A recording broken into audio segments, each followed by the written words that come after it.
Creating a project in ClickUp helps you organize tasks and set clear objectives for your team. Here's how you can create one.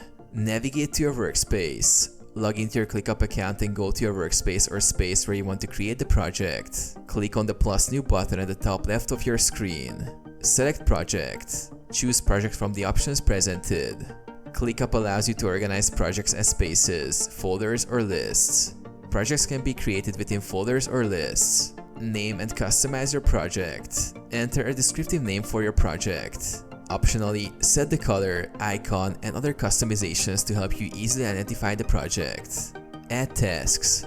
After creating the project, you can start adding tasks. Click on the plus new task button within the project. Assign due dates, priorities, and team members to each task. Organize with views. You can create different views such as list view, board view, or calendar view to manage tasks in a way that suits your workflow. You can also use dependencies and checklists to manage the flow of tasks within the project.